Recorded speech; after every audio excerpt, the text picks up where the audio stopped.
Former President Donald Trump is making 2 stops in Michigan today. He'll give a speech in Walker, which is a suburb of Grand Rapids, and then he'll hold a town hall in Warren, which is outside of Detroit. This is the former president's 11th visit to Michigan during this race. But before heading west, Trump sat down with Ukraine's president here in New York. It was in question whether the two would even meet during Zelensky's U.S. visit. Trump has been highly critical of funding to Ukraine and, at times, Zelenskyy himself. Ukraine's leader outlined the importance of the two meeting at this time to reporters. Here's what he said. It was very important to share all the plan, all our steps, how we can strengthen Ukraine.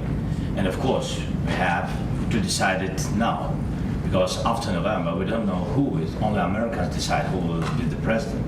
CBS News campaign reporter Olivia Rinaldi is in Walker, Michigan, covering the Trump campaign for us. Olivia, before we get to the rally, there was a sort of an interesting moment between Trump and Zelenskyy before the meeting when they talked to the media. Let's play that.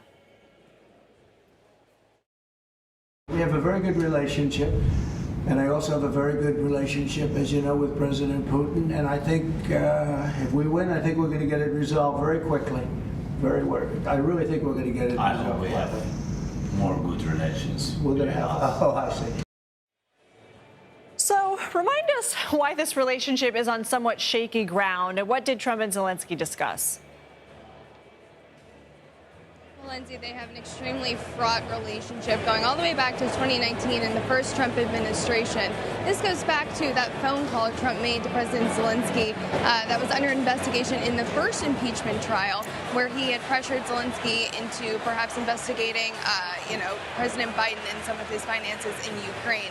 So they've had a long, difficult relationship. But today the two were meeting for the first time since 2019, really to discuss the war in Ukraine and if Trump were to win, what that would look like, how that would end. Now, Trump has consistently complained and talked about the U.S. paying for the war in Ukraine and subsidizing it with weapons and aid as well, saying that other countries need to pitch in a lot more than the U.S. has, and talking about the outsized role that the U.S. is playing compared to the EU on things like military weapons. They're meeting us on other aid as well. But that was the discussion largely today in the framing. But you could see the tension there and the awkwardness between President Zelenskyy and former President Donald Trump, especially when Trump was talking about his relationship with Putin and how close of a relationship they had during Trump's first administration. So this is the one issue, though, or one of the issues, rather, I should say, that really will be impacted by the results of this election. There's two very clearly different paths that each administration could take, so it's notable to see that all today.